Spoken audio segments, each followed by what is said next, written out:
How do you learn who you really are? It's not found in books. It's found on the battlefield. Use these words, which hopefully maybe they'll actually appeal to men, but I use these words intentionally to evoke a sort of a response, getting naked in the now, going on an inner striptease, because life is sometimes just frickin' not juicy enough. And, here's what I'm going to do. We're going to do a countdown and get going. Okay. You're already in it. All right, what's up, warriors? No. Welcome to the battlefield of the mind. I'm here with Marika McCandless, right? McCandless, yeah. Marijke McCandless. Now you're already going, and so we're recording now. You're talking about being naked in the now and what that means, and the life is just not juicy enough. And these are terms that most of my listeners and my people are going to be like, wait a second, what are we talking about? So now you got everybody's attention. All right, go for it, because you were just on a roll, and I was like, you're killing it already. Let's get in. Oh, no. Well, that's my observation, is that when I talk about getting naked in the now, what I was saying was that I'm using these terms intentionally. I'm using the term naked as a kind of something to point to both vulnerability and that playfulness, that happy place that we get to when we are physically intimate, when we're naked with our lovers. Because when we are truly naked as lovers, we tend to be what I call naked in the now, or present. And what that means to me is that we aren't all caught up in the worries of our daily life. We're not necessarily, sure, a few of these things may come in, but if you get my drift, when we're very present as lovers, we have let all of that go and we're having fun. We're playful. We're in our body. We're in our senses. We tend to be focused on what's in front of us instead of distracted and going off. And I am talking about how we can cultivate more of this outside of just our physical intimacy. And what I call it going on an inner striptease. So I use that term intentionally too. And what I mean by that is there's a physical component to it, there's a mental component to it, and there's a spiritual component to it. So on the simplest of level, anybody who has gotten all caught up in their mind, maybe you're in the middle of a PTSD episode. I have PTSD. I can get triggered. I was sexually abused as a child, so I have these triggers that can come up. One of the quickest ways to reset what's going on is to tune into your senses. Okay, so this is kind of tossed about a lot. But really, really, really, I ask myself the question, what else is here other than my thoughts? And I literally go through the senses one at a time. What can I smell? What can I see? What can I hear? I know maybe some of your listeners have been on the verge of not knowing if life was worth it. And I was there too. I was in the middle of the woods one day thinking about whether life was worth living. And I was alone all night in the woods, but there was like a nagging feeling inside of me that I was missing something, that I was just like, well, and right at that moment, a bird song came into the dawn, and that sound pierced all of my debilitating thoughts for a single moment. And in that moment, I saw that, wait a second, I actually love life in its imperfection. I love how that tree grows crookedly to find the light and isn't perfect. And that was a moment that shifted for me. And that's when I began to appreciate how senses can bring us to the present moment where a different mindset is available. A shift in perspective, and it only takes a second. So I've got a few things in that, but you going into the imperfection is what makes it perfect. Like somehow that shift, like you heard a bird song and then you were like, you know what? All the things that were really not good are actually good. Like help me make the jump here, because now we have a leap of faith. Like, so I'm like, oh, okay. You were like, I'm missing something. And they're like, it wasn't a bird song, because a lot of people are going to be like, I need an actionable step here. Are you saying I could go in the woods and listen to birds? Like, what are you saying here? Well, the actionable step is simply to ask yourself what else is here. And by that, I mean other than my thoughts. What else is here other than my thoughts? Because we tend to come to the conclusion that we are our thoughts, that what we think is who we are. And the reason that I started this whole thing out by talking about physical intimacy and getting naked is that sometimes in those moments, we have let go of thinking and we're really completely in the senses. Now, there may be mind thoughts that get you going or whatever. Okay, fine. That's part of the juicy too. But there is the physical component that we are really tuning into. And that me, that night in the woods, it was the physical component of the bird song. But what it did was it momentarily broke the thought that I had, which was continual, was that I am broken, I am inadequate, I need to fix myself. And I can't say how it worked. I can only say that it drew my attention to the imperfections of nature around me. Nature was chaotic and messy. And the tree wasn't growing completely perfectly and blooming all gorgeous. It was kind of, grew crooked because one winter there wasn't any sun and I had to go find the sun over there. And we're a little bit like that.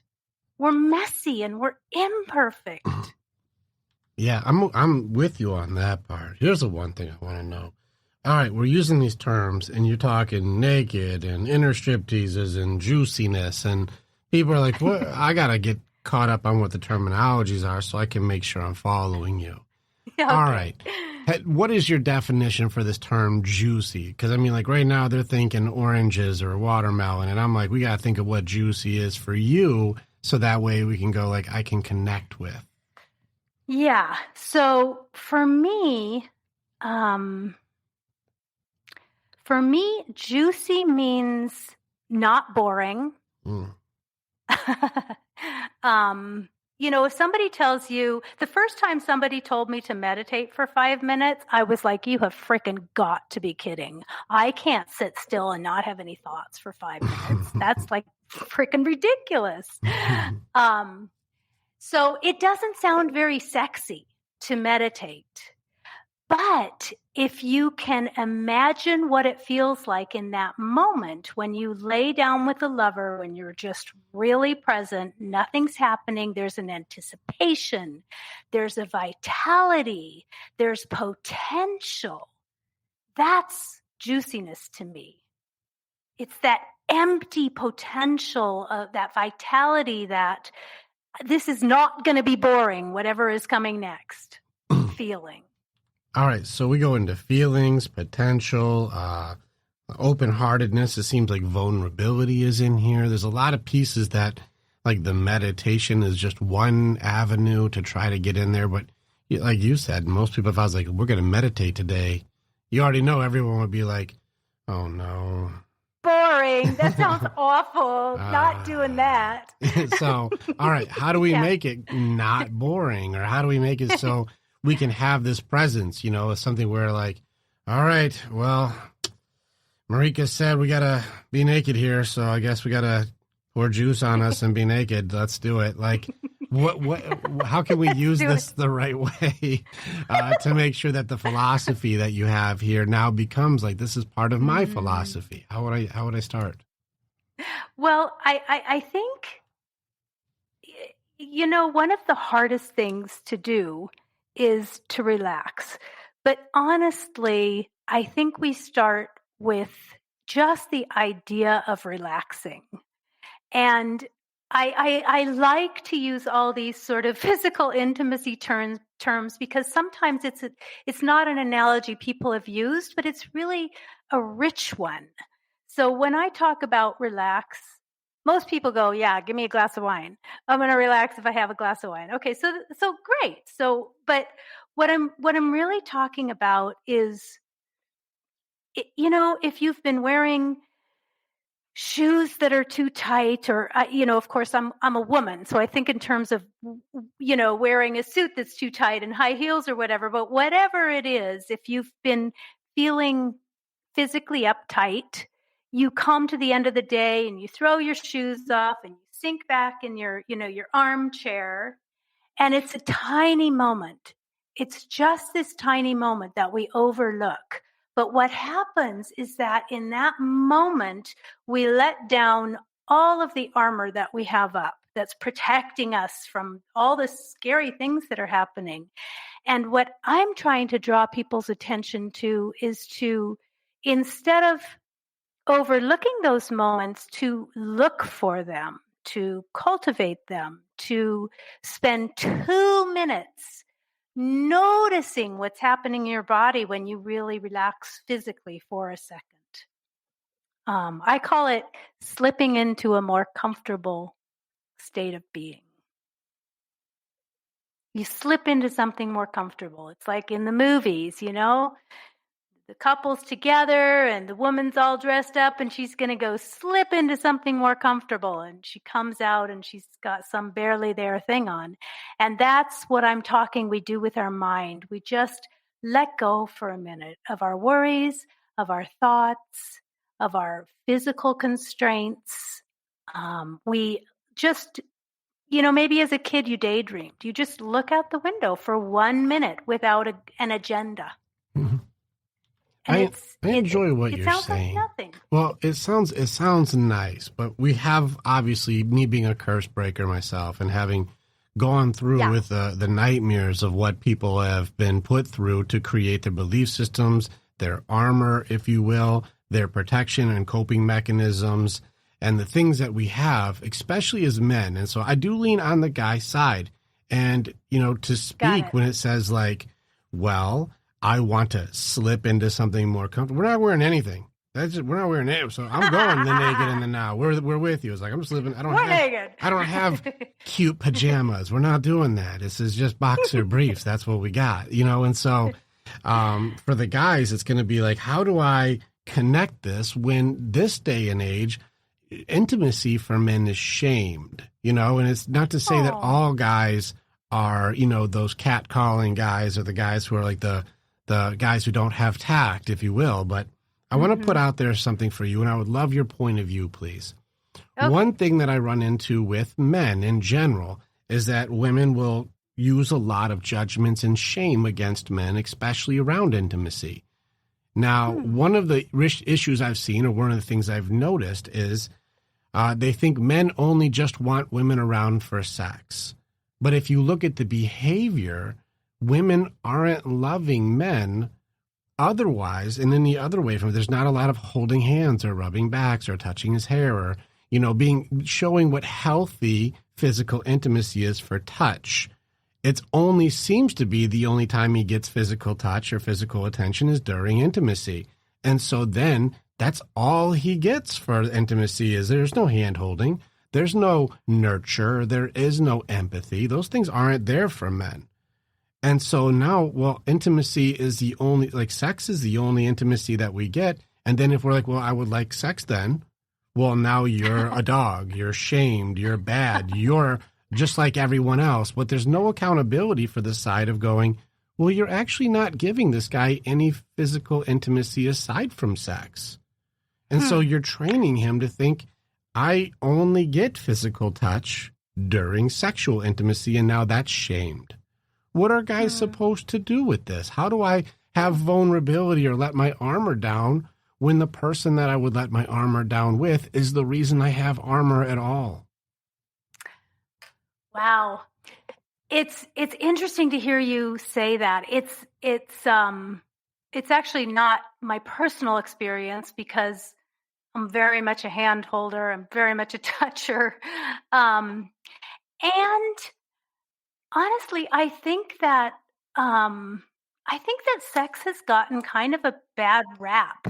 I think that sex can be this incredibly fertile ground for going from basic physical sexual intimacy to other kinds of intimacy, to holding hands, to having a curious conversation where you share something like, your whatever, your darkest secret, or, these kinds of vulnerable conversations. But personally, I don't think that sexual intimacy is a bad way to get there, Well, all of my guys agree. Okay. But what we're trying to find is what's the healthy version of, like, because I have empathy for the struggles for females these days, because during our lifetime, the burden of performance has now been thrust onto women also. And that wasn't always there. And so there's a lot of uncertainty and pressure that's put on women these days. But because now they're also having to either be burden of performance and go to work also, or have become breadwinners themselves, the intimacy, nurture, compassion, and all of the parts that make a woman free and being able to slip into something more comfortable isn't there anymore. And now the family dynamic is struggling on both sides. And I'd love to hear, like, how do you help women with this burden of performance? I'm going to take it in a little bit of a different direction for a minute, and it's not a popular direction. But we use the word intimacy, and we tend to think of it only as between couples. But there is what was really important for me was to begin to learn how to cultivate, intimacy is such a loaded term, but to begin to cultivate being okay, being just with myself in the moment, being broken, being in a broken moment, and it's okay. That what I call that the juicy okayness of right now. So I'm a woman. What my PTSD looked like is I cried every day for 7 years, and over the course of the 7 years, very gradually the crying, became more gratitude than sadness. But what I came to realize is that I had to be okay with myself. And I had to be okay sitting in this moment, which is why I developed these little tiny questions like, okay, I'm not okay in this moment because all I'm freaking thinking about is negative thoughts. So my first line of defense is, okay, well, I like the senses. What's sensual in this moment? And the reason it's important is that the senses only exist right now.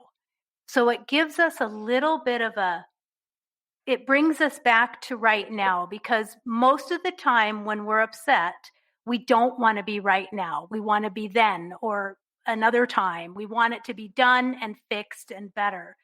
But when we can get comfortable sitting in whatever is going on, even just for a couple of minutes, we begin to develop this intimacy with ourselves and this intimacy with the moment. It's not particularly, it's just something you have to be curious about. Mm-hmm. This is a really tough thing, because if you look at how a wounded person is, it seems like there's a lot of judgment that now gets thrown around instead of understanding or presence. So people aren't curious enough to go, well, I'm actually interested to hear where you're coming from, instead of going, that sounds stupid. And people are very quick to judge instead of seek to understand, and also on the other hand too, I still would venture to say empathy has taken a massive hit in society. And it's really become a thing where empathy has been bastardized. It's been destroyed.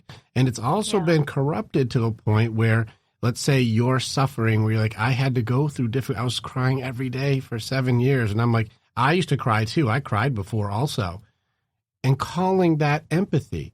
No, that's making it about me. That's not empathy. That's the opposite. Instead of saying, oh yes, I can identify and I want to connect with what your journey was and let me hear more and I'm interested and I can feel where you're coming from. It turns into like, well, my crying was like this. And when I cried, I did it this way. And here's what my crying was. And you're like, we're now not connected. We just made it about you. And they're calling it empathy. I think people are really messing up this part. And I'd like to know with your connector.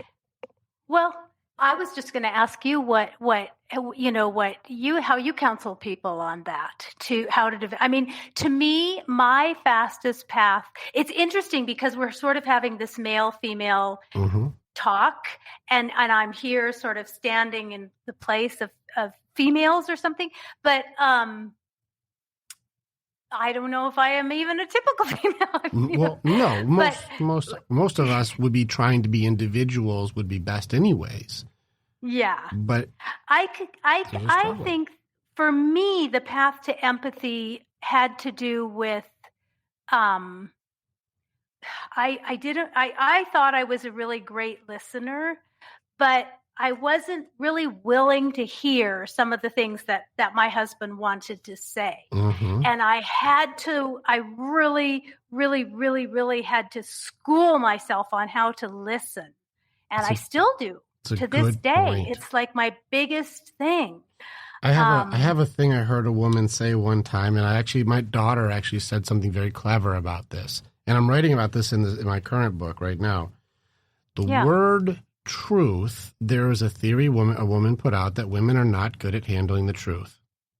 And I asked my middle daughter, I'm like, what do you think about this? And her statement was, we're really good at everyone else's, but not good with our own. Oh my God, ain't that the truth? Right. I mean, it's if kind of a generalization, but of course. But I get is it what hard? she's saying. Why is it hard then if your husband would say something that this is the way that I see this and it is real to me? And you're like, I don't want to listen to that. I don't like that. I don't want to hear that. That makes me feel bad. When it may actually be happening. Or at least that's what he's able to see from where he's standing. And to completely deny what he is seeing or what is because I don't like it. That seems to be the main defense that comes up for most people. Okay, so this brings me to my prong 2. I said it was a 3-prong inner striptease, right? The first prong is physical, where you have to get out of your head for a moment. You have to practice getting into right now, and the quickest way is getting sensual, being in your senses. And I ask myself the question, what else is here? So my second prong is mental. And I also have a single question that reminds me kind of what we're talking about here. And it's because much of our armoring is our cultural conditioning. It's the values and beliefs we've adopted. It's probably even, like feminine conditioning or masculine conditioning, but it's this unexamined conditioning that we just have adopted over the course. We're not wrong to have adopted it. It just happened. But we have to interrupt that if we want to get naked in the now. So I started saying what I had to do was to learn to listen better. And the way that I had to learn to listen better was to ask the question of my own thoughts. So we want to ask this question of everybody else. We don't want to ask it of our own thoughts. But if I want to get naked in the now, I have to ask my own thoughts this. So typical, whatever conversation, my husband might say something like, Now I'm scared to give an example. Well, we can be authentic. You can be authentic here. It's no problem. So give me something like he's like, I don't like that thing, or you did a thing that, did you know that is really hurtful? Like we can be human here. Well, so he's been sick off and on for the last couple of years. Okay. And he might say something like, whatever the physical, he's had this chronic cough that he can't get to the end of it, blah, blah, blah. Oh, I can feel that cough coming on. And I may immediately want to A, fix it, B, not believe it, C, think that he shouldn't be thinking that thought, because obviously if you thought better thoughts, you wouldn't be getting sick type of thing. So I start developing a very subtle, but sort of a righteous head of steam. And I think that's a little bit what you were talking about, where women look out and they have a little bit of a righteous, we're in touch with our feelings. We're better at this. So you're not actually feeling what you're feeling because I know this better. And yeah, you're but just in your head about it. What I call that in my training is, what did you add to it? Yes. Because he simply said, I feel a cough coming on. And then you added in all of these things. And so I say, well, what did you add? Because he simply said, I feel a cough coming on. And then you're like, no, you're creating it and you just manifested that. And now you're actually creating a new problem and you're not actually feeling that way because I don't like that feeling. And so I'm going to tell you what you should or shouldn't be feeling. And it's like, wait a second, what did you add to he feels a cough coming on? Yeah. Or I add on what's actually happening is, I'm scared. I'm scared that he's sick again. Yeah. So now you're going into the future. So now you're worried about what's going to happen next. That's right. And you want to control that. That's right. Exactly. Yes. So the question that I ask, and my example here isn't perfect to go with this question, but hopefully we'll get there. The question that I have to ask myself when I come up with a judgment. So if you come up with a judgment, the question is that so? Can I really know that is so? So if the judgment is you're not sick or something like that, the question of myself is, can I really know that is true? No, I can't, which means I have to back off, open my ears and listen, because he may be saying something in a totally different way than I would say it. Or he may just be saying exactly, I'm getting, I feel a cold coming on or whatever. I mean, this is a terrible example, but it's just an example. Well, here's one. I did one the other day. Yeah. This comes up more often than I think it would. What letter is this? The 6. What letter? Oh, G. Sorry, a G. Is it a G for you? I think this way is a G. I don't know. Then if I go this way, I see a B. Or it could be a B. Or it could be a music note or the number 6. But if I'm looking at it this way, I see the number 9 and you see a 6. But it could be a B, a music note. It could be all kinds of stuff, right? It's hard to say. Right. Well, which of those is wrong? Exactly. Which one's wrong? Exactly. Well, they're all right, and they're all wrong to each other. So then everyone is right and everyone is wrong. Right. And so when you ask, well, is that so? Well, is it a letter B? Yes. But is it also, could it be a G? Well, it depends on how you write your G's. So yes. Well, could it also be a 6? Well, yes. Well, if you look at it from where I'm looking, I'm upside down. So it looks like a 9. Is that correct? Well, yes. Well, is it also a music note? Well, yes. And so what is it so? Well, the answer is yes to all. But are they all the same? Well, no, because if I start putting numbers in, like aside from tablature to music, if I put numbers for notes periodically, it does start goofing it up a little bit. So the way that you would change the question slightly would be, is it only a 6? Is it only a G? Right. In which case, is it only the way that I'm seeing it? It's really what I have to ask myself. Is it only the way that I'm seeing it, just to open my mind up for a minute? Yeah. And the beauty of it is if we're doing any type of judgment to begin with, we're always wrong. And I'll throw absolute on this one. We're wrong because we're adding a lot. So anything that we're starting with, they're like, no, it's only a 6. We're like, but it's not only a 6. Right. And so we start closing off everything that is so that we may be in control of what is right for us. In which case, truth then becomes a sales pitch for agreement. And that makes truth very interesting for us. Because what is true? You don't want him to be sick or he feels a cough coming on. The truth is, yes. Yes. Well, I love what you're saying, actually. And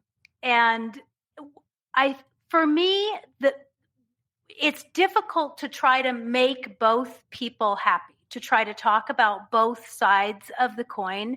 What I really have to do is only focus on my own experience. Mm-hmm. And what I notice within myself is that, and maybe this is a tendency of women in general, is that I have a tendency to go to righteous indignation. And the problem is that the flip side of that is then I feel shame. Mm-hmm. I feel bad that I went to righteous indignation. Why did you feel that way? Just out of curiosity, your personal, why do you personally feel shame from that righteous indignation? Why do you feel shame first? I don't know that I have ever asked myself why. I've just noticed that that's what's happened. I think what happens is in the heat of the moment, you have, your judgment comes up and you have ideas that you think are true. But what I noticed is that, because I've kind of been doing looking inside for a number of years yet. So when I feel myself go to righteous indignation, it may take hold and it may take its, go its path for a while. And then the next thing I do is I beat myself up for having done that. So then you feel guilty. Which is the shame. Well, there's difference. This is where people get those goofed up. I'll share my definitions and you tell me if you agree or disagree. Because people mix shame and guilt up often. Guilt is feeling bad for something you did or didn't do. That's just something that I wish I would have or I wish I wouldn't have. Guilt is something I wish I would or wouldn't have done. Shame is feeling bad for what you are or who you are. Okay. So I go to guilt first. But actually, and I don't know if this is your experience or not, and I'm curious talking to a psychologist, but often when I do feel bad about something that I did, there is kind of a connection to this, and that's because I'm a bad person or something, very subtle, right? Yeah. I mean,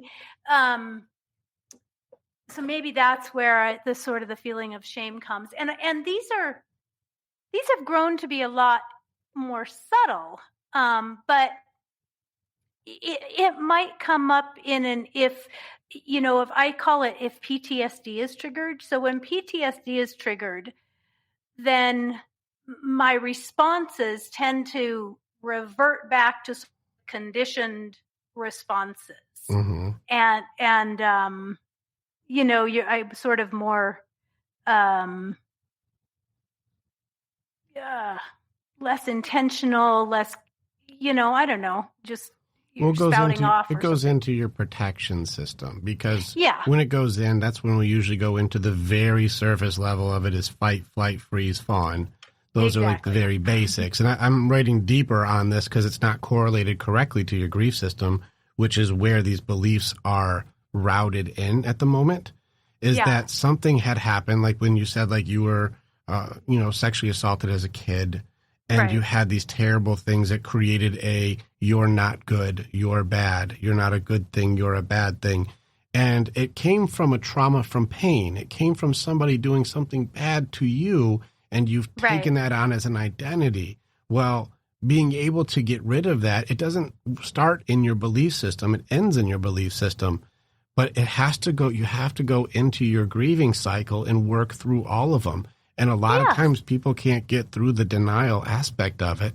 And so there's a constant piece there that's just surfaces from needing to control from like our systems, which goes into anger, which is one of them. And that's the fight system when you get really angry and mad because of the injustice or the things that were taken from you or something that was lost in that moment. You go into the bargaining of like, you know, if only I'd have done this, that couldn't have happened, or if only I knew better, or if only I would have said this, or if only I could have fought back, or if only I could have. And we create these alternate fantasies of what we could have done or we had control, or we start getting into the negotiating of it of like, if I did this, then I could have this. And if only that, then that could be what I do. And it's not real. And it hurts a lot when the reality of it comes to play that like, that's not really going to happen, but it would be nice if it did. It's, you know, that's a tough one too, when you start getting into your control system. That's usually the people pleasers come from that. This is the people who try to control other people's feelings, and they try and do that by sacrificing themselves so other people are okay. And that goes into a different protection system. The negotiator is what I call it. And then you've got your surrender types. That's your freeze types. Those are like, whatever, I give up, whatever you want to do. I don't care. Do whatever. I'm not fighting anymore. This is the surrender aspect of when you're so bummed out or you're so sad that I don't even have any fight left, and I don't, whatever you want. The trickier one is the denial one. And the denial one is the retreat, hide, and suppress. And almost all of us, men and women, are all suppressing. We all push it down, push it down, push it down. And it becomes really tricky on how to find authenticity or be naked in the now, or, you know, be able to accept who you are when most of what we've done is push down and suppress what we are, or hide what we are, or even dress up what we are as something else so people will accept us because we're a social creature. Well, denial is where most people are jammed up, because accepting the reality of what is in the presence is very difficult for people to do. And so I don't think you're on the wrong path of being able to say you have to stop all the noise and have your bird song in the moment. Stay, look right here. Stop, use your senses and realize you're bringing the past into right now. And you're using the past as your forecast for what could happen tomorrow. And because you're stuck in all these other timelines, you are missing that right now you're safe. Exactly. That's well put. What I've noticed is that, okay, so you do that and it lasts like 10 seconds. You're like, okay, well, that was 10 seconds. Now what? Right.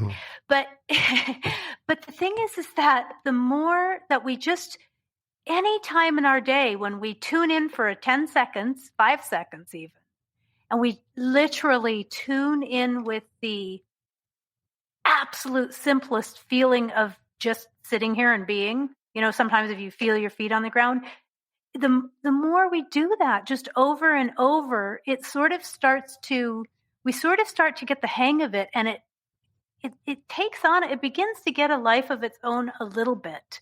And we start to get more curious. We start to get curious about what thoughts are causing me suffering.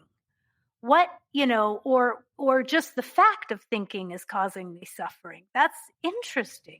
We start to notice, like, one time a butterfly landed on my hand, and it lasted for like a really long time. Like, it licked me all over. I was kissed all over by this butterfly. It was great, man.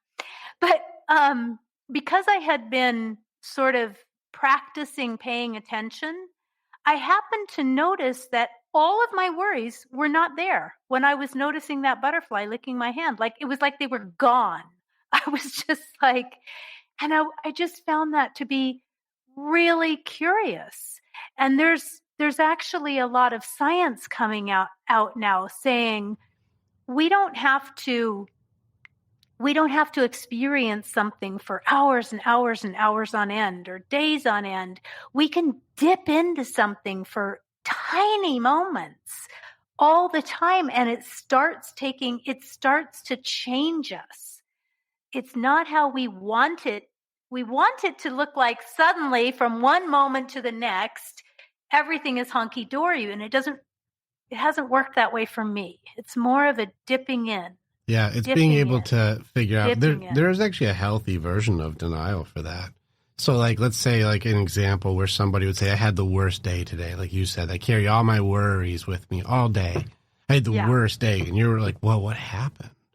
You know, I care about you. I'd like to hear. You're like, my boss came over and he said, I had the wrong report. And he slammed it on my desk and said, you're not doing a good job. And then he walked away. And I was like, this jerk. And I was so mad. And just my day was ruined. And we're like, whoa.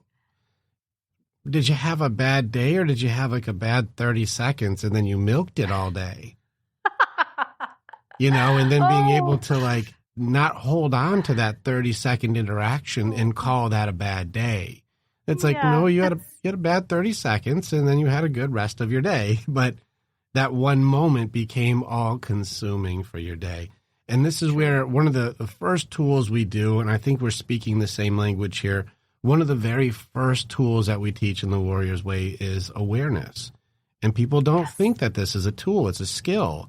It is absolutely a skill, internally and externally.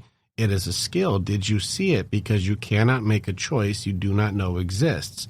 Yet the opportunities are around you always. You're surrounded by opportunity all the time. Yeah. But we aren't present enough to be able to see them because I'm still stewing over that thing my boss said 9 hours ago. Yeah. It's like, yeah, but how many blessings did you walk by from that moment till now? Well, thousands, but I wasn't thinking about those. I was still mad about that one report. Have you ever heard of the, I love that. I love that you just turned on its head what I said. It was like, what I was saying is just dip in for 30 seconds and it can change your day for good in a way. And you're saying, conversely, if you hold on to a bad 30 seconds, it can change your day for bad. So your theory seems correct. It's just more people do it negatively. Exactly. It's like, oh, what if I just said, oh my God, for 30 seconds, I was not suffering. It was an amazing day today. Mm-hmm. What if you just said that to yourself? Well, or even that my boss did that thing, and instead of going, wow, that happened to me, going, well, that just happened. Yeah, that just happened. That happened. That was tough. That was weird. That happened. Gonna go get a coffee now. All right. Smell that coffee. He must really love his reports done a certain way. Yeah. Okay. Yeah. Noted. Yes. Beautiful. It's like, so there's this little experiment I've done sometimes on retreat or with people, and it's really super simple where you ring a gong and you listen for the gong until the sound is 100% gone. It's just a silly little thing. People like you and me with our hard hearing are going to really struggle with this X because I know I have to turn my volume so loud. So it doesn't matter. It'll go. It goes completely away faster for me than it does for other me people. Too. But the effect is the same. But the point is that a single thought is like that gong ringing, and it actually just completely dissipates unless you bang on the gong again, unless you bring that thought up again and again and again and again. Thoughts self-liberate. We don't believe it. You have to watch it to believe it. They're like the gong sound. If you just watch them, they just dissipate. Like waves. And we bring them back up. They're like waves in the ocean. Like they come and they go. And then we have to call the other wave the same thing, even though it's not. We've changed it. Because you added to it, like my jerk boss now said this, and like my jerk boss must have had a worse morning, and I'm sure he's getting a divorce, and that's why he's taking it out on me. And like the story changes each time, and he hit me in the face with it, and he set my desk on fire, and you're like, I don't know if all of this story is accurate. It seems like it's getting worse every time you tell it. Well, it is fun to tell a good story, you gotta admit. But yeah, the story, by the time it gets to the telephone game, you're like, did you hear about what happened? Like, what happened? Yeah, Rick's boss came in with a machete and cut his hands off, and then he lit the desk on fire. Yeah, and then he started just killing everybody. And you're like, wow. why do you do that? You're like, oh my gosh, let me tell you why. And like the story turns into this like astronomical thing. And you're like, wow, this is a good story. I know. It's true. We are a little addicted to drama. Yeah. So this gets tricky when we're trying to release the drama. I have a psychology thing for you. And like, I just like, cause you seem like you've been working really hard on like the healthy aspects of yourself. And I want to be able to tap into that healthy version for people who aren't there yet. Now, one of the things when they study is that between men and women carry 3 times more negative emotions than men do. And a lot of this could be hormonal or maybe even societal. There's a lot of factors at the moment. But it seems like when they listen to how women talk, women gossip more than men. Women judge and put people down more than men. And working with both sides, I've had men's groups and women's groups. There's a lot more shame on the men's side and a lot more blame on the women's side. And so when it comes to you being able to go to the healthy version of like that part of yourself without carrying so much negativity, how have you found peace in the presence of not allowing the negativity to be so controlling in the thought processes you have? Stay with us. We'll be right back. Warrior, thank you so much for being a part of the information that we have. And you're part of our story as we are a part of yours. It's very much an honor to be able to connect with each other. If you want to know more or you want to get started with working with me or working with our warriors so that you can begin your path to authenticity, strength, leadership, and accountability, this is the way. Together, we are way stronger. Now you get to choose. Do you go forward or keep doing what you've always done? If you stay where you're at, hey, click on some of the stuff and follow what it is. We got motivational stuff. We've got podcasts. We've got more things. Just subscribe and do the stuff and we'll keep you updated. But if you want to start going in, start jumping into what our programs offer and start your journey and being the hero in your own story.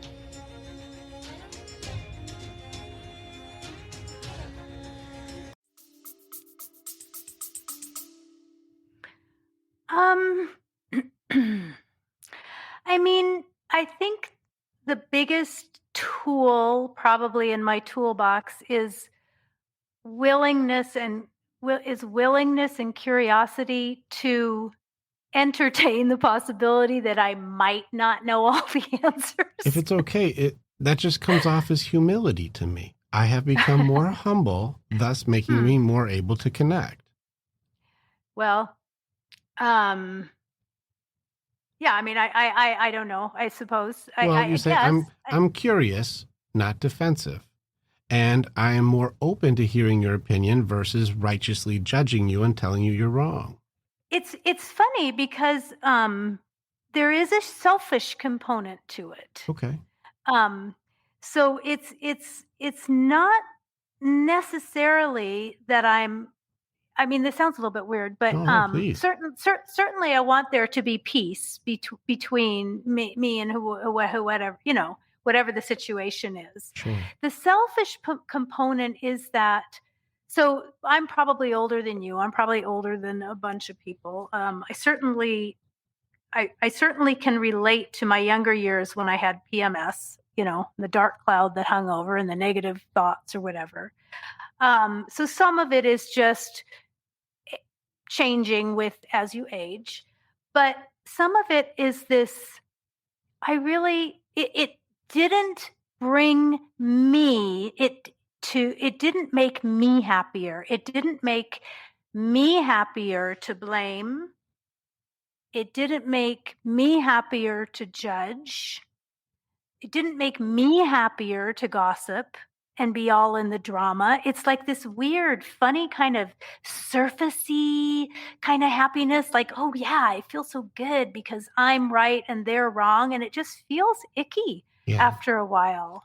And you have to kind of be honest with yourself. Mm-hmm. Does this really make me feel better? Does this actually contribute to my own suffering on some level? So even recognizing that would make them feel bad. And I don't want to feel bad. So I don't want to ask questions to make me feel bad, because if I come to a realization that the problem isn't everyone else, it's me, well, then where do I fall in my social standings?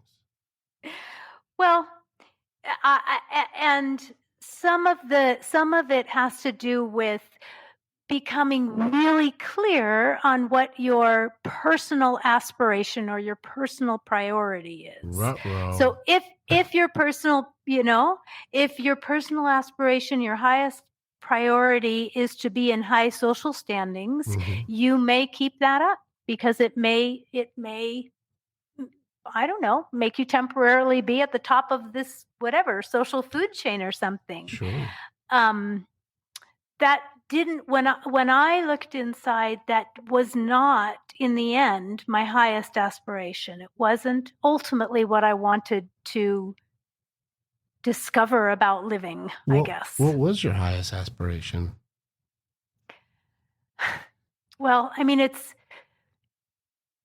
I can remember a moment when it came in, and it's really sort of an unattainable thing, but I can remember how true it felt to me to aspire to that.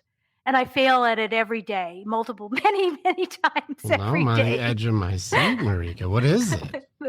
Well, no. It's just to embody unconditional love.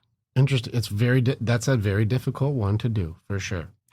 Yeah, and it's not that and what I came to realize is that, so the first place you go when you have that kind of aspiration is toward everybody else.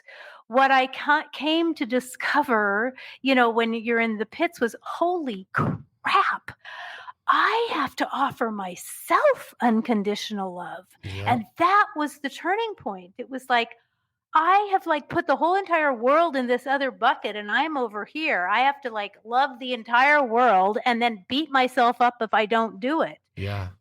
And then the irony is you would like to be loved, and you want to feel worthy of love, and you want to be loved by others, yet you won't do it for yourself and expect others to be able to do something you can't do. Yes. So there's just a turning point when you begin looking inside, when you begin truly making the end of your own suffering one of your highest aspirations, where you decide to give up some paths that didn't get you there, or at least to try. Yeah. And if you fail, if you fall down, one of my sayings ended up being, okay, so I'm totally going to age myself with this one. There used to be a toy commercial, and they were called Weebles. And the commercial was Weebles wobble, but they don't fall down. And they were these that lit up. I don't remember. I think they might have lit up, but they were inflatable, and you could punch them, and they would go down, and then they would bounce back up. Gotcha. And I would sort of aspire to be a Weeble. Okay, I totally messed that up.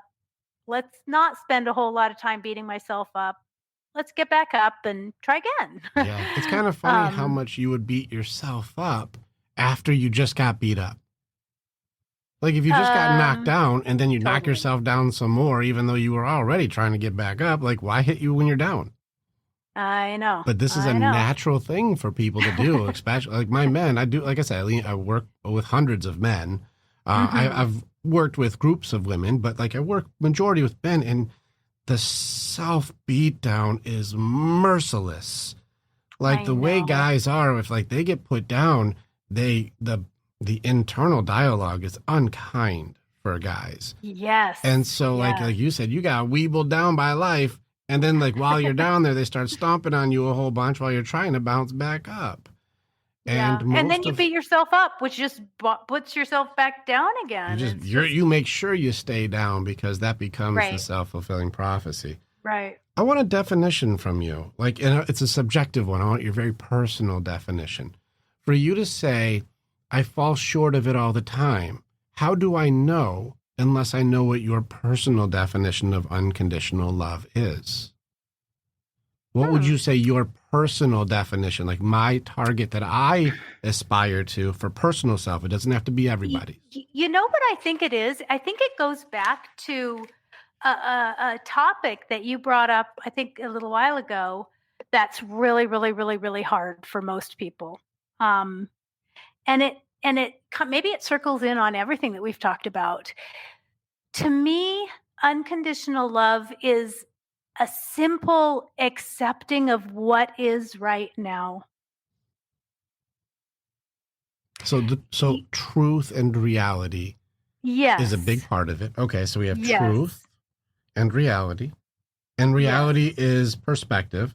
So there's got to be the aspect that you said before of the humility that, without judgment and have awareness and without shame of like, this is my point of view in reality. Yes, exactly. So like, this is at least being able to have, I would probably say, starting with radical acceptance, like acceptance of what is. Yes.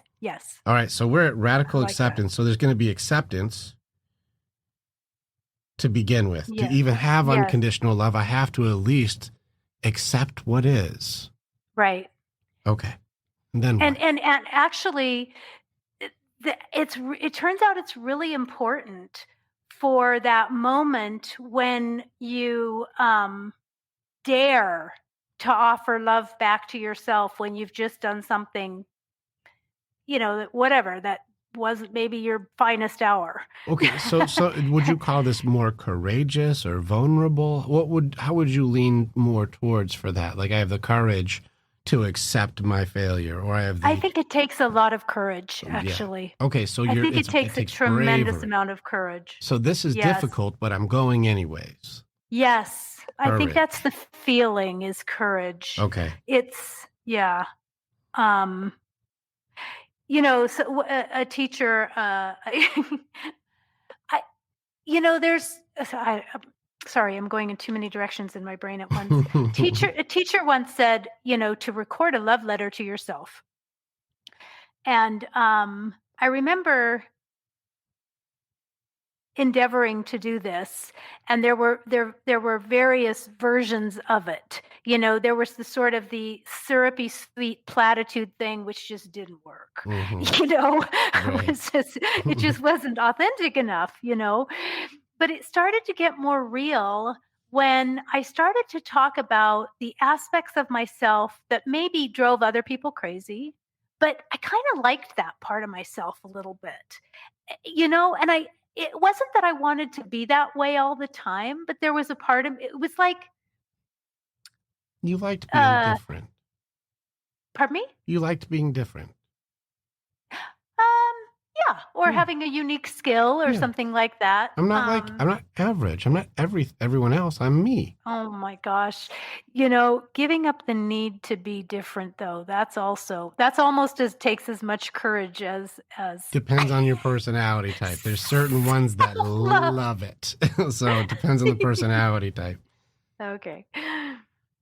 Yeah. Okay, so we're back. So what did the teacher say then? The teacher said, write the love letter. And what did you find? Well, she said actually to record the love letter and then listen to it. Uh-oh. And when I finally wrote one where I actually just kind of liked let me just give a little simple example. It's a silly little example. So I'm like a planner. I love organization and planning. I mean, I'm kind of a messy person, but as far as planning a trip or something, I love to do all the details and ad nauseum research and find 12 different ideas. And, I just love it. So it drives the rest of my family crazy, particularly my husband.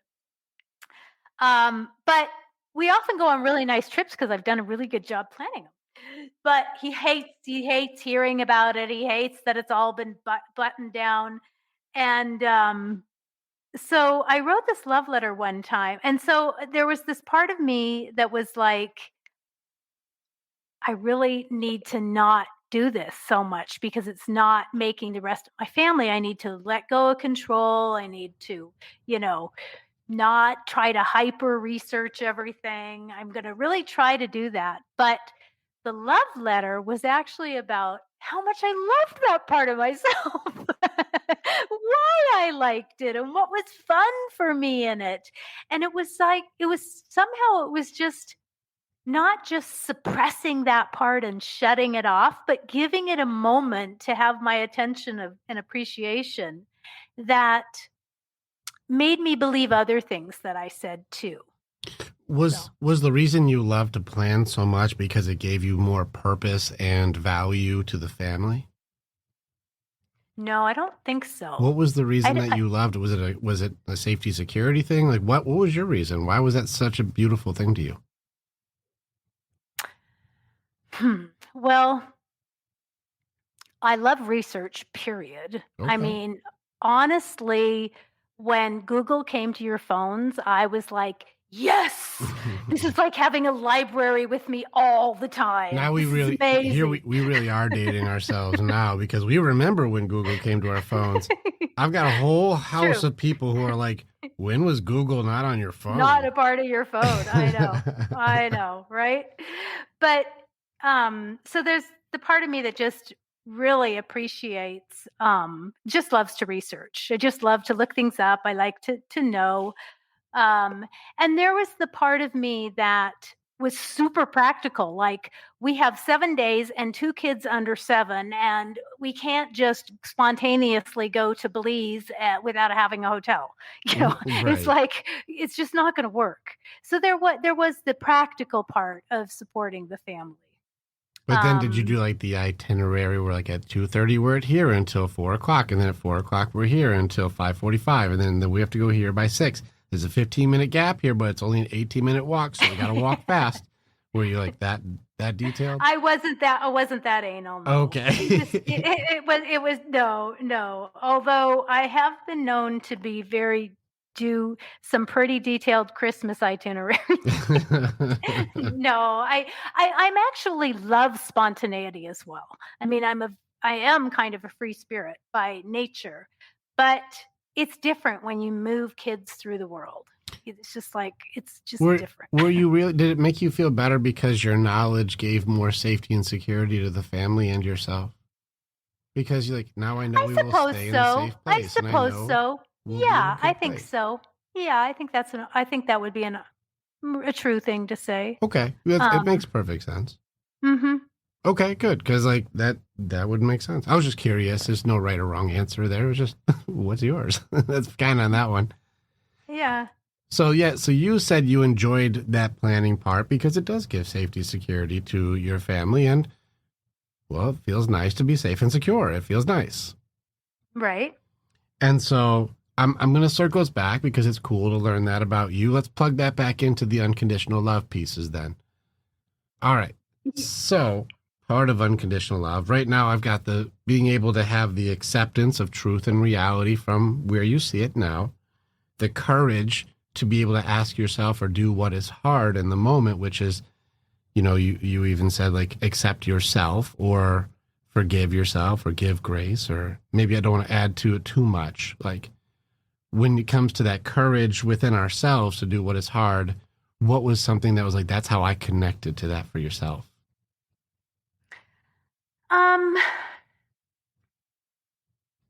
I think just offering myself the same loving action that I offered toward other people. Self-love, I guess. You almost started doing the golden rule where like you love others, but can you do it for yourself? Like you started like treat you the way that you treat it. It's like a reverse thing. Like treat others the way you would treat yourself. You're like, maybe I should treat myself like I treat myself others. The way I treat others. Yeah, maybe I should do it to me because like I treat other people really well, but I'm not nice to me. Maybe I should reverse that. I have to say that it's subtle. Like when we start going down these paths, it tends to sound like, oh, I should take myself to more spas and da-da-da-da-da. It's not really like that. It's more of an internal assessment of yourself. An honest internal assessment. An honest and internal assessment. Yeah. And it's, I wish I could remember this sentence I sometimes say, but I don't think it's going to come to me. But, I remember what it is, I think. I used to think that my goal was to be more perfect, to be a better version of myself. Mm-hmm. And what I came to find out was that I'm actually inherently imperfect. From somebody's perspective, I will not be perfect. So I am inherently imperfect and nonetheless wholly lovable. I'm a little curious because I think my words may be mixed up in my head. What does it mean to be perfect? So that way I can know what we're comparing it to. You know, it's a fair question. It's like the way I don't know. As a student, I was what you might call a perfectionist. Okay, so that means like having a good grade point average would be perfect. So from that point of view, I'm just giving us a context. Yeah. So when I talk about being inherently imperfect, what I really talk about is this. What I mean is that there's this internal drive. I think there's probably this internal drive that is within all humans to keep. I think it's literally wired into our brains to keep improving, to be better, to do better, and it's our brain. It's trained to look for what's wrong and then to try to fix it. And so much of our lives, we are scanning around for what's wrong and trying to fix that. This goes back to the focusing on the delights instead. Sure. So from that perspective, we are always imperfect. There's always something that we can improve. So when you're in that mindset, the very classic natural brain mindset of trying to fix everything, that's why I'm saying it's always going to be imperfect. It's not that I'm saying that I knew what perfect was. Mm-hmm. It's that I'm saying that I knew that there was always going to be something new to fix, something new to improve. Yeah, but did that make it feel negative? Because at first, before you came to this realization, being perfect made you feel bad because you weren't perfect until you were able to have a realization of, wait a second, that's actually not bad. And I would almost venture to say, we think we know what we want, but a lot of times whenever I ask people, especially with their goal setting, well, what would you do if you had it? And we're like, yes. Well, I don't know. So I'll give you an example. I had one of my guys who was having some body dysmorphia. He would look in the mirror and go, you look like a piece of shit, dude. And I'm like, that's a pretty tough thing to say to yourself. What would the right thing for you be if you looked at you? He's like, well, when I was young, I used to train and I looked just shredded. And I'm like, dude, you're in your 50s. I'm like, if you were to train for, say, 3 years to get shredded, what would you do with it? And he's like, man, I wouldn't do anything with that because I'm not going to go out chasing girls and I'm not trying to get in the ring and I'm not trying to, actually, I wouldn't do anything with that. And I'm like, well, then how can you be a piece of shit for having something you wouldn't even want? Nice. Like, it's an interesting thing that we think if I looked this way or if I had this thing or if I Jones effect this comparison, and we broke down the comparison curse last night in our advanced training on the pieces to doubt and bargaining that are all wrapped up into this thing. How can we even aim for something that we don't even know what it is? But then the turn side is if everything really was perfect, wouldn't you be unhappy? Because what do you do? Yeah. Well, now I got nothing to do because everything's perfect. And honestly, like you said at the very beginning, what was your first thing you said? To be not boring. Well, being perfect sure sounds freaking boring. So if I'm working so hard to be boring, like that's not very exciting. Here's another thing. I'm going to add another thing for perfection. Those 4.0 perfect gold star valedictorian students, the majority, not all, the majority of perfect students barely usually make it beyond middle management. Yeah. Well, there's a reason. Too worried about perfection. They can't do something that has a high chance of failure. There you go. Because they have to do it right. And if I were to start a business, for example, there's a joke with all of us entrepreneurs that we say, 9 out of 10 businesses fail, so I started 10 businesses. That's the joke, because I know that 9 of these aren't going to work out, but I'm going to make that 10th one work. Well, Totally. if you know that it's a 10% success rate for you to be able to be successful when you start, those odds are not good. So I'm not going to play. I'll stay at a middle management so that way it's not too much risk to do things wrong on me, but it's also I have enough control that I'm comfortable. And a lot of times because you're afraid to do things wrong or make mistakes, you'll stay where it's safe and secure, right in the pocket of do everything right. Totally. Yeah. This becomes Boring. Your perfectionism becomes your own prison. Yes. So it's interesting. There is another direction we could take this conversation. Sure. But we're at over an hour. So you're good. You're my last call. Let's go. Okay. And it's a much trickier direction to go. So what I completely line up with everything you just said with about, what are we even going to do if we get that thing we think we want so bad? Mm-hmm. Whatever. And what are we going to do with it? And what is, and the safety in being everything perfect. I mean, I am now known as the messy girl. I'm messy. Everything's disarray.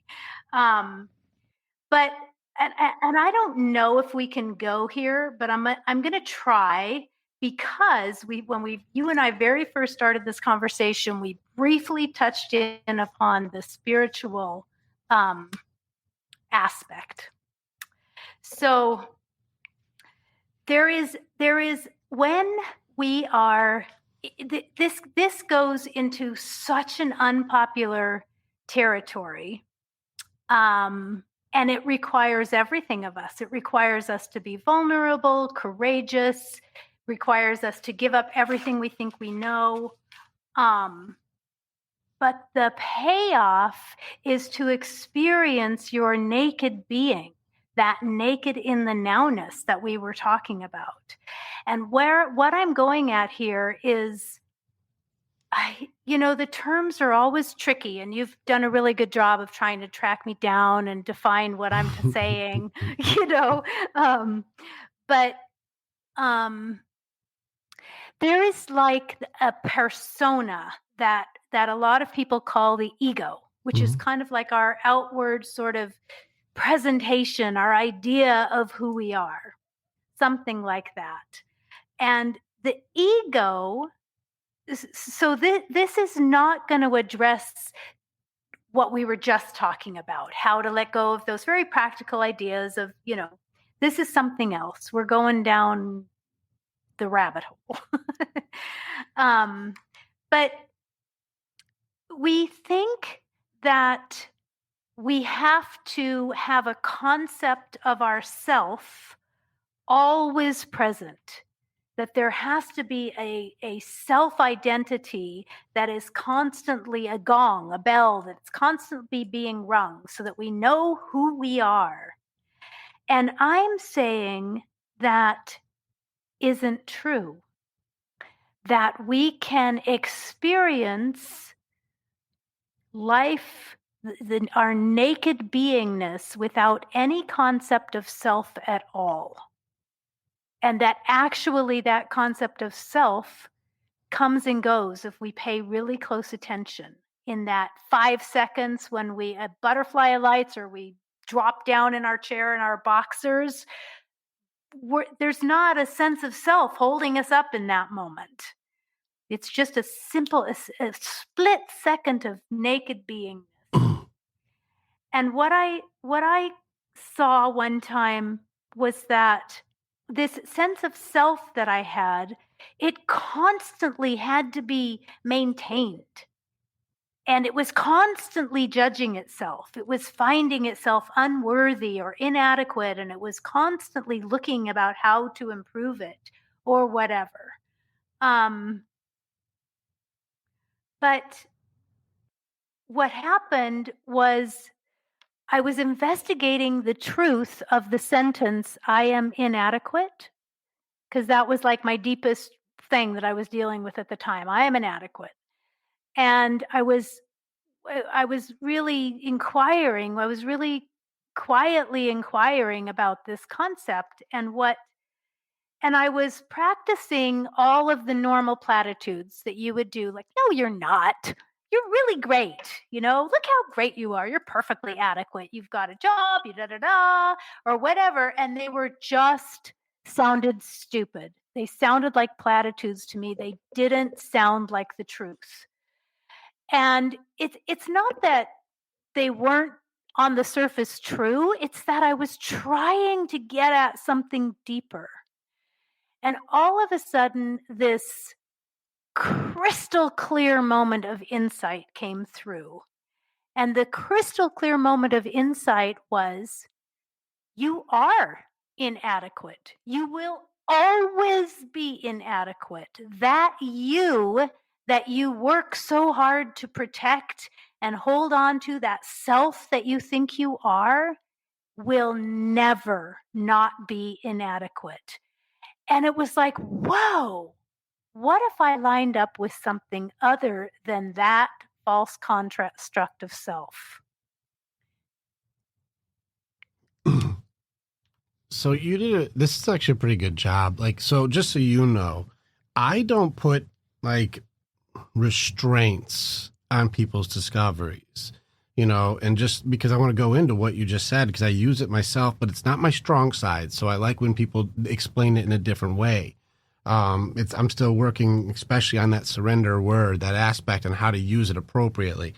But one thing that I often want to just kind of reinforce what you're saying is a quote from Bernard Heisch, where it says, advances are made by answering questions, but discoveries are made by questioning answers.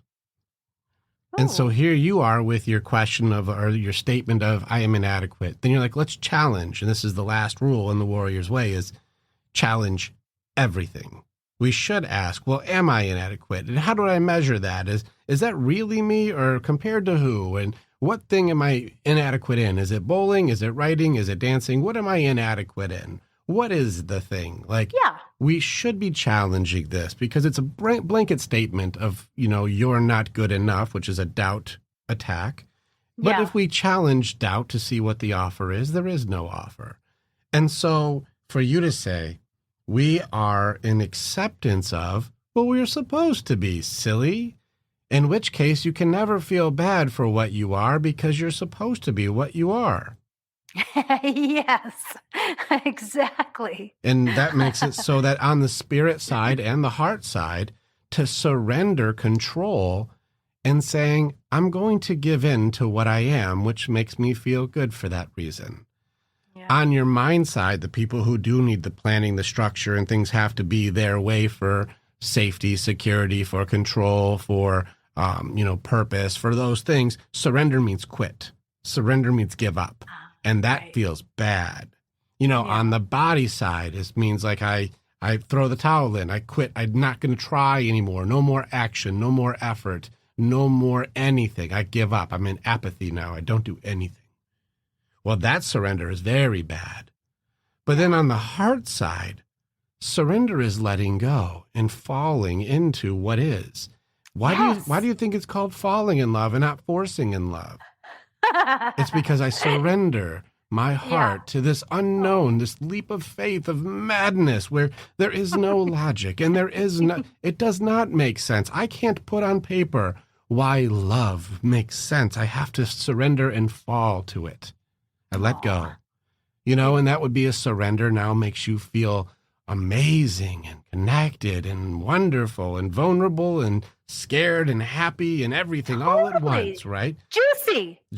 That's the juicy side, is that heart side of surrender. But then you went into the spirit side of surrender, and I'm not the center of all things, and all things don't revolve around me, and I don't need to be perfect, because I am perfect. I'm perfect because I'm not like anything else. And that makes me unique and beautiful. And I can surrender to being something unique and wonderful, because that's what I'm meant to be. You are the only you that has ever existed and ever will be in existence ever. You're the best you I've ever met. I love when I think of that, exactly what you're saying, as the unique me being an expression of the universe, or a scent, or a unique flavor, or something like that, where it's not, I have to be a person all buttoned up and in control and full of knowledge. Yeah. No, I'm just some weird, unusual scent out there in the universe. Could you imagine if I am trying to emulate you and I'm wearing the same shirt and I changed my background and I'm like, I got the same haircut and I'm like, I'm trying to be like you because I think you are so cool that I need to alter what I am to be like you. It gets really weird because then it turns into an odd pheromone version of this scent because it's not correct, because it's inauthentic, and it's me trying to portray I am you because I think you are better than me. But this judgment system that I'm trying to hold on to, and this comparison that doesn't really match up with authenticity, it just makes the scent gnarly. It makes it not good. Like you said, I think you used the word icky. It makes it a little icky when I try and pretend to be something I'm not. Yes. And isn't it fun when you're with somebody and you suddenly just let them be exactly their self, and you see it, like sometimes you try to make them different, but then sometimes you just go, whoa, that would never have occurred to me. And it's really kind of cool. It's funny how you said that, and maybe you meant it deliberately or not. You said how you let them be themselves. That was the way you said it. It's almost like I allow you to be you. And it's weird because it may be subconscious or Freudian, but it is technically kind of correct where I'm not judging you and I'm not putting my blame or twists on what you should or should not be. It's great what you are. And you go, wait a second, it's almost like permission to be yourself granted. Yeah. And I said it intentionally. It wasn't a Freudian slip. Good. But I didn't mean it. I meant it from my perspective, not that I let them be their self, like I had some sort of control over them. But within me, if I adopt the attitude of letting someone just express however they're going to express, it makes my life so much richer. That was the whole listening and empathy and learning to listen and getting rid of the righteousness and everything. It's like, it makes my world richer if I can experience another person's nuances. Their uniqueness. It improves my world too. That's such a good thing it's a good way to say it. It improves my world, allowing you to be your own unique thing. Yes. And this is something I think people really need. I think societally we're struggling right now. Rule number 2 in the Warrior's Way is no blame, no shame, no judgment. And it's not just for the group. This is how we operate. Can things just be? Can your boss have a bad day without it becoming your bad day? Can it just be a moment? Can you have, like Marika, she does things her way. Well, can you go like, that's her way and it's kind of cool, instead of going like, I don't like that. Like, can things just be without having to be, you have a say on what it needs to be? Are you going to allow what is to be without you trying to change what is your way when we don't really know what that even means? Do you know how often it is when I ask, well, what does that mean? And people don't even know, yet they created an entire control system for everyone to be something they can't explain. Like, you better all respect me. You better respect me. And you're like, I want to do it. I would love to respect you. Who are you? But what is respect so I can make sure I do it? Yeah. I mean, this is a question that has everyone stumped. Experts like, okay, well, respect is, it's, You know what I tell you, the respect is a tricky word. I with you on that. I actually beat it. I broke it down. I have a definition that what beats is respect? Webster. Oh yeah. Tell me what it is. You really want to go? Let's you go. want to know what it is? Go. All right. Yeah. All right. So here's something. I'm curious if I'm going to go. Yeah. Sorry. Okay. I have a definition that I actually submitted. Here's something, if you guys ever want to find something funny, because people put their own definitions up. I put my definition on Urban Dictionary just to be silly. So my Urban Dictionary name is Barbarian Philosopher, in case you're wondering which it's a contradiction itself. It's an oxymoron. Because barbarians are rage. All right. Here's the definition of respect. You ready? Yeah. It is a made-up belief within our evolving measurement system that we use to evaluate fairness, values, and potential.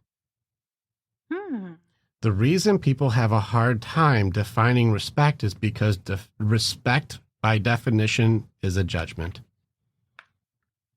This is why it's hard to define. I'll give you a few examples of questions or things that I ask just to go like, well, let me see. Here's examples of respect or disrespect. And you just tell me if it's respectful or disrespectful to you with any of these behaviors. How about this one? Somebody just looking at you meanly, like just disdainful with disgust. Is that respectful or is that disrespectful? That feels disrespectful. Feels disrespectful. What about if someone's mocking you, like, I'm Marika, look at me. Like, is that respectful or disrespectful? Feels disrespectful. Feels disrespectful. All right. What about if somebody borrows something that's important to you and you were being kind to them and say, just please bring it back, okay? And they bring it back all messed up, like, this thing sucks, and just give you a messed up version of it back. No remorse. Is that respectful or disrespectful? Great examples. Also feels disrespectful. Disrespectful, right? Okay. What about if somebody is talks behind your back, like says something to your face and then says bad things behind your back about you? Respectful or disrespectful? Disrespectful. All right. What about if somebody's screaming in your face, calling you names? Is that respectful or disrespectful? You know, it feels disrespectful, but it may actually be a sign that they've taken you seriously or something. Could be, sure. But does it feel like that's a respectful way to speak to somebody? No. All right. No. What about if somebody shows up late? Like you have plans and the thing starts at a certain time and they just show up whenever they want. Is that respectful? It also feels disrespectful. That's disrespectful. What about if somebody steals your stuff? Disrespectful. That's disrespectful. What about somebody lies to you? Disrespectful. All right. What about if you're speaking and they just constantly interrupt you and they won't let you get a sentence out because they just keep talking over you? Rude. Disrespectful. Rude, disrespectful, right? Now, this is why it's so interesting, is almost all of these things are something totally different. Yeah. Like, what about if your husband and you are out and he starts openly flirting with another woman right in front of you? Disrespectful or respectful? Yeah, it feels disrespectful. Feels disrespectful. So somebody bringing property back, looking at you, interrupting you, showing up late, cheating on you, stealing from you, lying, these are not the same categories. Right. These are all very different categories and completely different systems, yet they can all be measured with judgment of respect or disrespect. Right. So let's break down the sentence. It's a made-up belief. People don't like me using that in definitions. It's a made-up belief. Well, let's challenge it, right? What is the unit of measurement to earn respect? Well, it's quite clearly changed a lot. Yeah, it keeps moving. It keeps changing. So what is it? Is it inches, miles, gallons, liters? What is it? I don't know what unit of measurement we use for how many do I have to earn your respect? Mm-hmm. Well, I don't know. It's a feeling. I make it up. It's not, there's no measurement. And so when people say you have to earn respect, be like, I want to do it. How many of what do I have to earn? I'm in. I'll do it. Do I need 20 or 30 of what? I'll earn them. Yeah. Well, we don't know. I have a theory, but we're not going to go there because it's really late. But go ahead. I want to hear the rest of your theory. All right. Now, since the measurement system is all an emotional measurement system that we have no units for, then we have to look at it. It's an evolving measurement system, because the more information and experience you have, the different things that you'll then respect. So when you were 17 is very different than when you were 30 or even now. Each time you're looking at this, well, what I respect because of my experience and what I know, it seems to change based on, my perspective. So it changes. It's not the same our whole lives. So it's evolving. As we change, it changes. So it's a made-up belief within an evolving measurement system that we use to evaluate, which is a judgment, fairness, values, and potential. So I'll give you an example for values. Things that you value from people, and there's a ton of them, but things that you like, I respect this about them. I respect that person is trustworthy, or they keep us safe, and I respect their consideration or loyalty or their morals or their manners or their principles or their intelligence or their skills or their hard work ethic or accountability, punctuality. I respect those values, and there's a ton more. I respect values, right? Well, let's go into the next one, which is their potential, what a person's capable of or what has done. This gets into accomplishments, things like status, they're the champion, or they got a gold medal, or they were the valedictorian, or they were the doctorate, that's Dr. So-and-so, or, things that you also respect highly as people's potential for love and vulnerability and openness and loyalty or kindness, those things too. Like the potential of what a person is capable of, I highly respect a person who goes for it, or they have achieved it. This is why we salute the general, even though you don't even have to like that guy. You know what I mean? Like that kind of stuff. The last one I have is fairness. And fairness goes under things that we believe that's right, which is appreciation, generosity, justice, support, respecting differences with each other, or the golden rule, for example, of like treating people the way you want to be treated. I respect people who do that. And this is where you start looking at the categories of most things that we find into a respectful thing would fall under values, a person's potential, or fairness. We did a huge list on this, and everything seemed to fall into these three categories. Yeah. Fairness, values, or potential. Yeah. Well, sorry. Go ahead. What were you going to say? Well, I was just going to keep reiterating. That's what I tried to break this and add more categories, but the new categories seem to just fall into these categories. Yeah, exactly. So we can, when we use the term respect, we seem to be referring to something that's going to either be in the fairness, the values, or your potential. Yeah, it's something that I like or don't like. Something that I like or don't like. That's a judgment. And that's why it's an evolving judgment based on a system that I make up whenever I feel like it. And it's based on these categories of what I'm judging as right and wrong. That's respect. I want to ask you a question. Of course. Is it useful? As far as respect itself? It depends, I guess, in context of situation, right? Because I would say if you were in a disrespectful relationship, it would be useful to know. Yeah. So when you're in an unhealthy or healthy relationship, there has to at least be some sort of belief systems or value system or, a boundary system that's in place for non-negotiables or even negotiables. You should know. And this comes back to where you were talking earlier of being able to be authentic and know thyself in order to create healthy boundaries or know your lines for non-negotiables. So within the context of relationships or possibly within the context of society, sure, it'll have its place. Mm-hmm. It may be useful to understand what you mean when you say respect, which one of these categories it falls into, what its place is.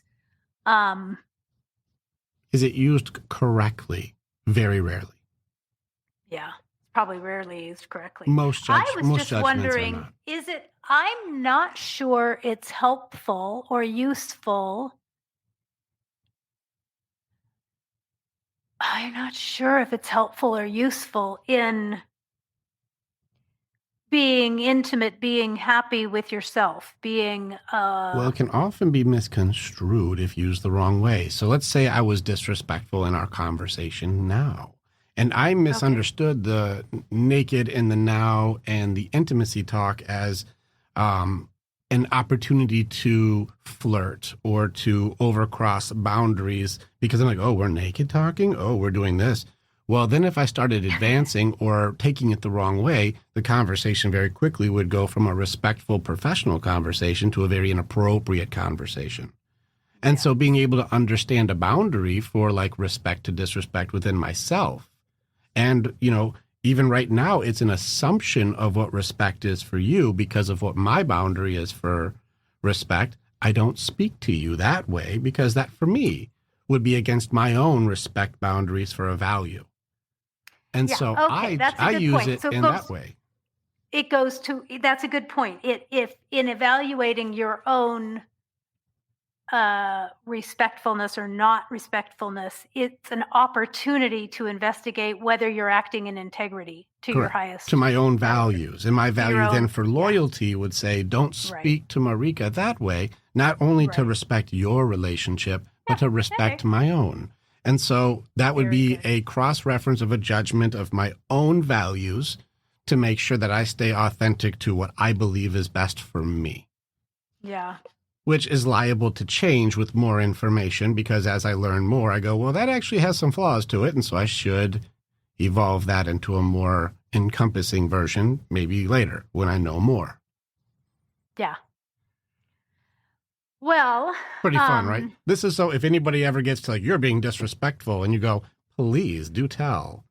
Like, I would love to know how. Let's look that up in the Urban Dictionary. I bet you don't have it right. But this has been something where when I look at the definitions of respect in Webster's dictionary or whatever, it won't be as encompassing as what this is because it's not recognized as a judgment, but it technically is. It's a measurement system that we use. And it's based on a feeling that we have that we just make up. I like that. And to any judgment, you can ask the question, is that so? To determine whether or not it's helpful for you or not helpful. Mm-hmm. And your ego is not your amigo. And your ego is not your amigo. It's not your friend.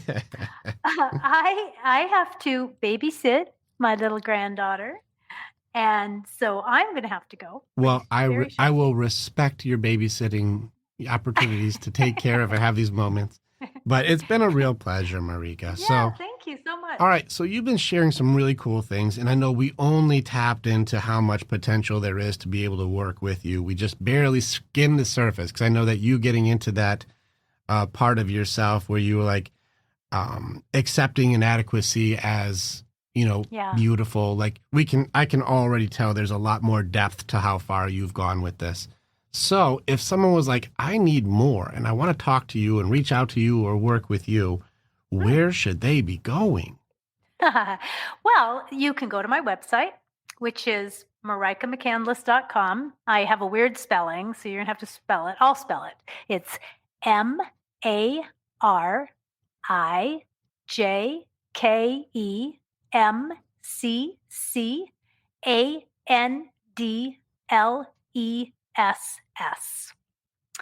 You should subscribe to my website because a couple of things are coming down the pipe.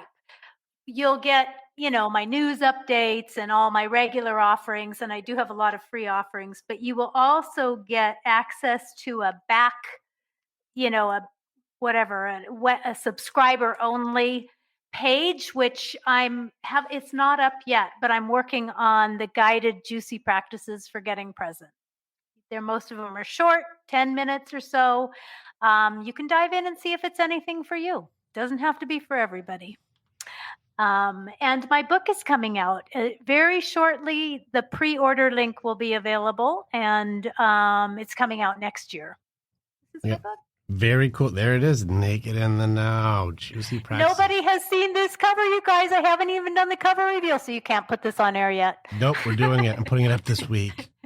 Listen, if people get involved and they got to see part of your journey, that's a beautiful thing. No, that is a beautiful thing. Yeah, I'm just teasing. I'm a little bit new to this whole cover reveal thing. So listen, at this point, I'm just going to put it out there. People these days are having inundation from so much fake stuff that people being authentic is very welcome these days.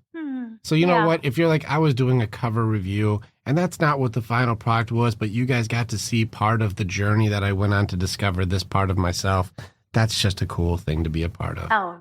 This is going to be the final cover. Okay. Really pretty. Well, it is pretty. It's very cool cover. Very cool.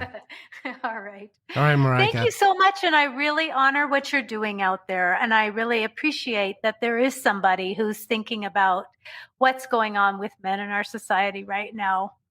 And I'm happy that they have you. Yeah. Well, we have a lot of guys to pull out of hell. And so send some guys that come across, or especially if you're working with anybody like men or women, even women who like, my guy's really going through it and I don't know what to do. Send them my way. I totally because will. They need, our brothers need each other. That's what it is.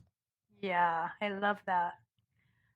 All right. Thank you, Marika. Thank you so much. Have fun babysitting, and make sure you send all your stuff so people can check out how cool your things are. We'll send people your way. Where do I send it? You're going to send me something, and it's going to be an email, and you're going to send all your favorite things. Perfect. Thank you. Sounds good. I'll talk to you later. Bye. Bye.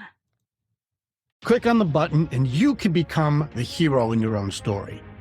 It's time to start making the choices to change. And the evolution that you're going to do begins with choosing the next step. This is the way. And together, we're always stronger.